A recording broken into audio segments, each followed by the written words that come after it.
I'm a physician. I'm a family physician, and I actually decided to work much more on public health issues, really believe in prevention.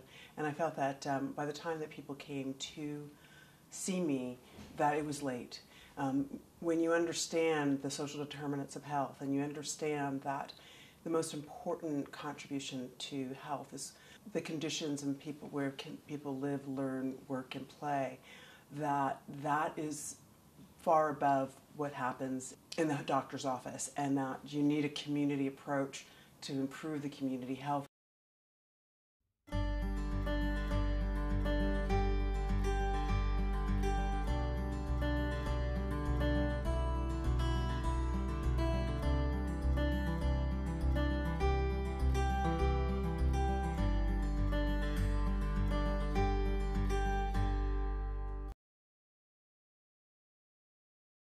We partnered with a local TV station and we created a list of healthy items that we'd like to see on a Thanksgiving table, and we asked our media star to go shopping in a food desert. So what he did is walk around and try to find any of the fresh items, and really didn't have any success with that, and talked about how this means that people in underserved neighborhoods really don't have an opportunity to eat healthy.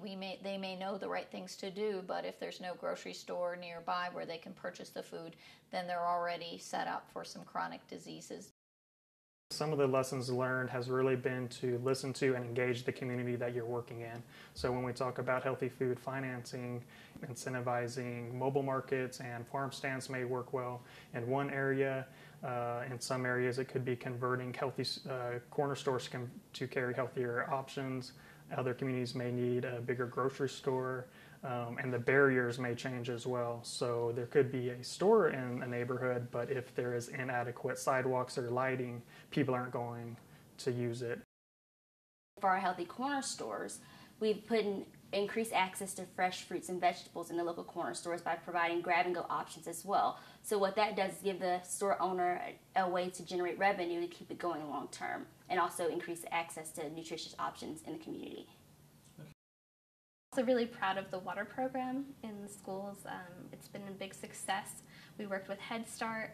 They helped tweak the program so that it really could fit and work in their classrooms, and now kids are no longer drinking juice for snacks, they're drinking water. The kids grab their water bottles when they come in the room. Now it's really become a part of their culture and the environment to promote water and drink water whenever they're thirsty. We ended up also focusing around in physical activity for opportunities for community use of schools or shared use. So how can the community access the school or the school grounds off hours for purposes of community use? And then also we looked at increasing physical education opportunities within schools, working with our school districts, as well as the community more generally be having opportunities for accessing trails, parks, for increasing physical activity. We were focused on mainly providing access to walkable, bikeable streets, bikeways, bike racks, and providing bicycle amenities and pedestrian amenities for our residents in our neighborhoods. We've had several bike trails open in the community, and so we're trying to focus on bringing awareness to those. We created a rural cycling hub in Ajo, Arizona. We bought bicycles for both adult bikes and youth bikes for the middle school. And different organizations that were partnering with us are taking over different pieces of it. So Pima County Department of Transportation will take over the bike classes and the middle school program. So part of it was training 2 league certified cycling instructors who could lead tours and help with the tourism in the area to build that as an economic driver.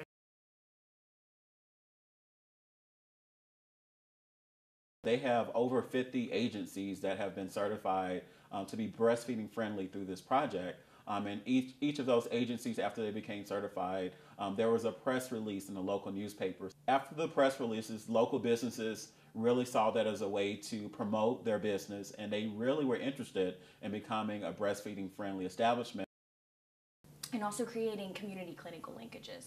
So really creating that link between the healthcare provider and the community as a whole. And so with that involved WIC referrals, prescription pads that help providers refer to WIC, and also other community resources such as the YMCA, farmers markets, things like that.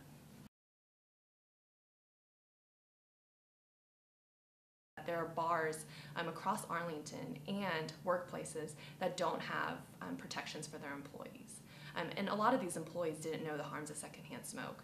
And so what the coalition ultimately decided was to educate the public, but also eventually pursue a comprehensive smoke-free ordinance.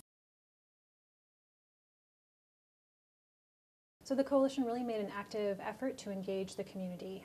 They have a growing Spanish-speaking population, so they made sure to translate all of their outreach materials and really engage folks who might not think about coming to a community meeting in the evening, or who might just not know about these opportunities. And one of their really unique strategies was to go to a Spanish-speaking soccer club. So they actually set up a table and they chatted with folks while they were playing soccer and let them know about the Complete Streets Ordinance and what that could potentially mean for them and their families. We started our coalition with only about 7 people showed up for the first meeting, and the next meeting it grew, so there were more people that came to the next one. We meet once a month, and as a result of that, we're now up to almost 100 members of our coalition, and it seems to grow every month. So every month we get a new segment of the population who has heard about what we're doing and wants to be a part of it and wants their voice to be heard.